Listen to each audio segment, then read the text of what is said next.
YouTubers, Mike Martin's here with the Mike Martin channel. Thanks for joining me. Guys, I got a story and a half for you happening in Eastern Canada. So sit back, pay attention, especially if you're living in America, because Amerifornia is coming for you, America. You're going to see Amerifornia take off, and you're going to see the mess.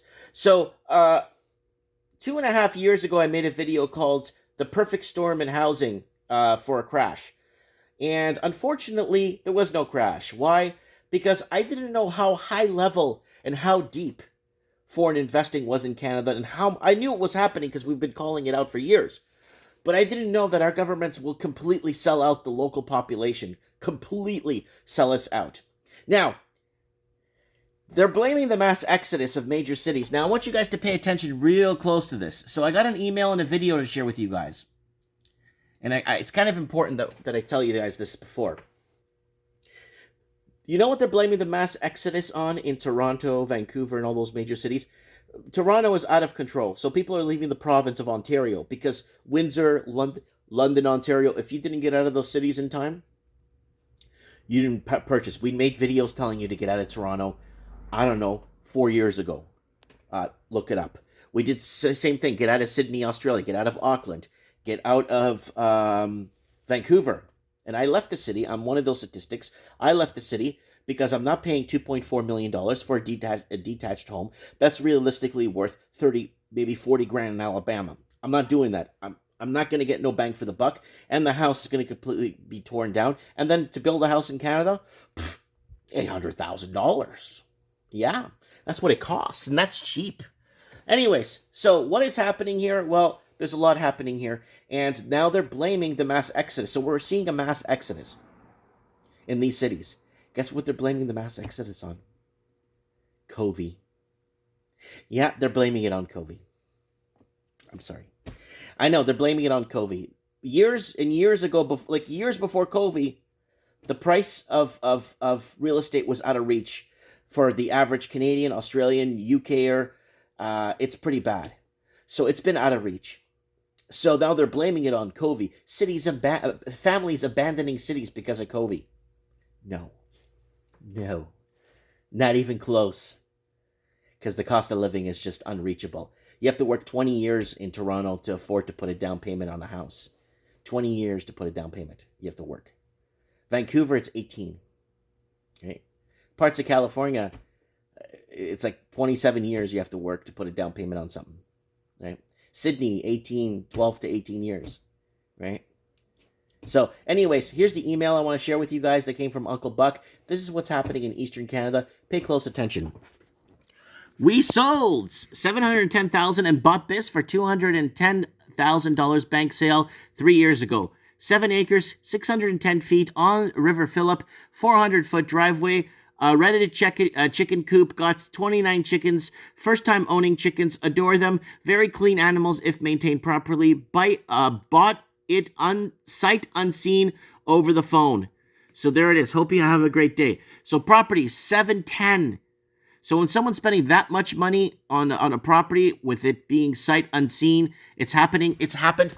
We've even made videos about properties being sold over the phone with people like on bidding wars, on FaceTime, trying to bid up properties and stuff, and that's been happening for years. Again, all these English-speaking countries in California and all those parts of America, like California, Oregon, Washington State, their business is housing. New York, Massachusetts, and Illinois, and Pennsylvania.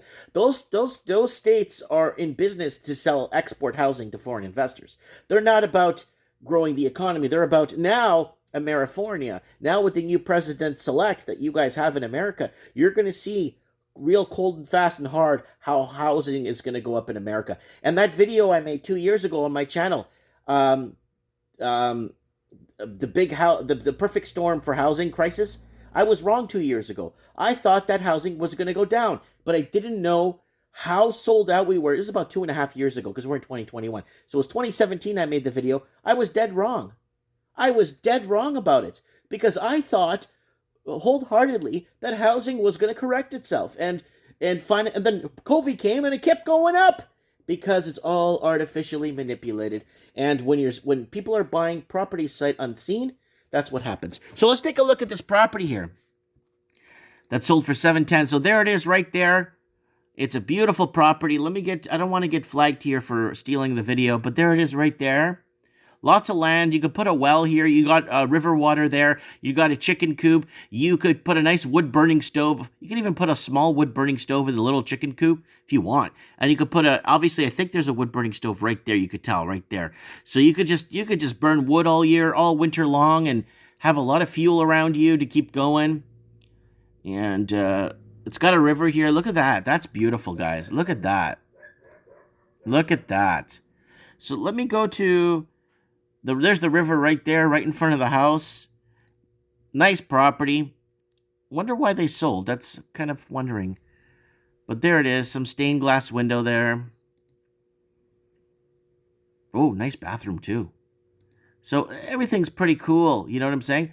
But sight unseen. So this is what's happening in Eastern Canada. Halifax's rising house prices present increasing risk. So there's the price of housing there is going up like crazy. And this is an older article, but still it mentions 2020 here. And they discuss the interprovincial migration during the pandemic has played some role, with more people arriving from Ontario and British Columbia than compared to last year. So there's intermigration within the country of people moving between provinces. And that's probably why they're trying to shut down province closures, because of this mass ravaged pandemic, COVID. I'm not going to get into that right now, but still. And mortgage with record low mortgage rates, yeah, it's a perfect storm to see some sort of a correction, but guess what? Wrong. It's just they're gonna just continuously basically sell to foreign investors that are going to keep propping up the markets. And that's what's been happening here in Canada. And it's like a broken record on this channel, but it's true. Younger Canadians are moving out of the big cities at record levels. So this has been happening. So this is from January 2021. It's a newer article. A record number of Canadians left major urban centers last year amid the pandemic, led by youth and young families. Again, youth and young families, it's because they just can't afford to buy into any of those markets, right? So a total of 87,444 people left those cities between July 2019 and July 2020 for other parts of the same province, up from an average of annual exodus of 72,686 the previous year. So we're left in this position where people don't have anywhere left to go because they're just bought out of their own cities. So this is what's been happening. I just want to give you guys an update on Eastern Canada and what's going on. And bidding wars are there. We did cover Nova Scotia quite a few times, and we did cover Halifax and other parts. It's just crazy what's happening there. So people are moving for affordability, and unfortunately, we're not.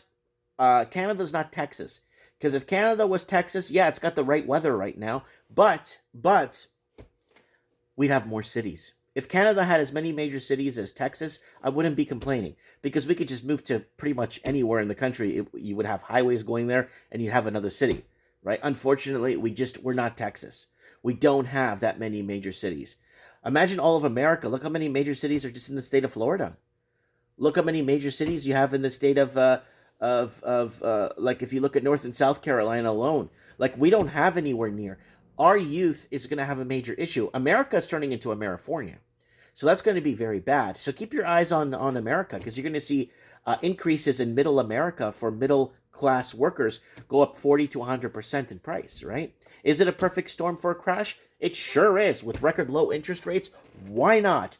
But are they going to let it crash? Or are they going to continue exporting homes to foreign investing? There's so much money laundered through Canada through real estate, and those profits are being reinvested into more properties, and basically buying out the Canadian youth, buying out the next second, third generation. Same thing in Australia. People can't live in their major cities, so they're being forced out and starting to build up other city or build up other areas. Look at Hobart. Look at Merritt, where I live. I live in Merritt, and now more and more people are arriving from the coast. I had a family I met the other day here at the shop. They moved from Ontario. They moved from Sudbury, Ontario, because they said the prices are starting to slowly go up in Sudbury. I'm like, Sudbury? But that's so way north. Yeah, the prices are going up, and they jacked their rent another $300 a month, so they left. So anyways, let me know what you guys think in the comments below. Look forward to reading your comments on this story. There's a lot happening. Guys, don't forget to watch last night's show. It's really good. Thank you. God bless. See you soon.